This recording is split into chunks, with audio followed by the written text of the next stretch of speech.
Super star Mahesh Babu హీరోగా దర్శకుడు SS Rajamouli దర్శకత్వంలో పాన్ వరల్డ్ రేంజ్ లో ఓ మూవీ తెరకెక్కుతున్న సంగతి తెలిసిందే. టైటిల్ ఇంకా ఫిక్స్ కాని ఈ చిత్రాన్ని SSMB29 గా పిలుస్తున్నారు. మహేష్ చేస్తున్న 29వ సినిమా కావడమే అలా పిలవడానికి రీజన్. శ్రీదుర్గ ఆర్ట్స్ బ్యానర్ మీదే KL నారాయణ అత్యంత భారీ వ్యయంతో ఈ మూవీని రూపొందిస్తున్నారు. ప్రీ ప్రొడక్షన్ పనులు జరుపుకుంటున్న SSMB29 రెగ్యులర్ షూటింగ్ ఎప్పట్నుంచి మొదలవుతుందా అని అందరూ ఎదురు చూస్తున్నారు. త్వరగా సెట్స్ మీదకు వెళ్తే షూటింగ్ త్వరగా ముగుస్తుందని భావిస్తున్నారు. ఈ నేపథ్యంలో మహేష్ జక్కన్న మూవీ నుంచి ఓ క్రేజీ అప్డేట్. ఈ చిత్రం షూటింగుకు సంబంధించి ఓ వార్త నెట్టింట తెగ వైరల్ అవుతోంది.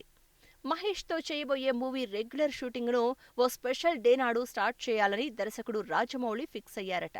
సూపర్ స్టార్ పుట్టిన తేదీ అయిన ఆగస్టు 9వ తేదీన SSMB29 చిత్రీకరణ ప్రారంభించేందుకు ప్లాన్ చేస్తున్నారట. ఈ నేపథ్యంలో ప్రీ ప్రొడక్షన్ పనుల్లో మరింత వేగం పెంచారట.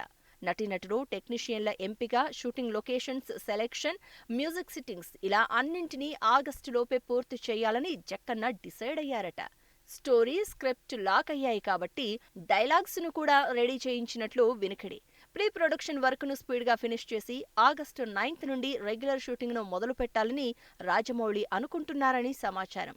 ప్రీ ప్రొడక్షన్ వర్క్ పూర్తయితే షూటింగ్, పోస్ట్ ప్రొడక్షన్ మీద ఫోకస్ చేయాలని అనుకుంటున్నారట. ఆగస్టు 9న SSMB29 షూట్ స్టార్ట్ అవ్వనుందనే రూమర్ ఫిల్మ్ సర్కిల్స్ తో పాటు సోషల్ మీడియాలోనూ చక్కర్లు కొడుతోంది. అయితే దీనిపై మూవీ టీం నుంచి ఇంకా అఫీషియల్ కన్ఫర్మేషన్ రాలేదు.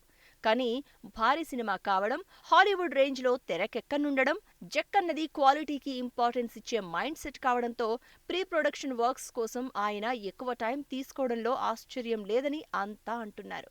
మహేష్ మూవీ స్టార్ట్ అయ్యేది ఆ రోజే అంటూ రూమర్స్ వైరల్ అవడంతో సోషల్ మీడియాలో నెటిజన్స్ రియాక్ట్ అవుతున్నారు. ఒకవేళ ఆగస్టు 9న షూటింగ్ స్టార్ట్ అయితే మాత్రం మహేష్ ఫ్యాన్స్ కి గుడ్ న్యూస్ అని అంటున్నారు. సూపర్ స్టార్ బర్త్డే వేడుకల జోష్లో ఉండే అభిమానులు ఆయన కొత్త చిత్రం ప్రకటనతో మరింత సంబరాలు చేసుకోవడం ఖాయం.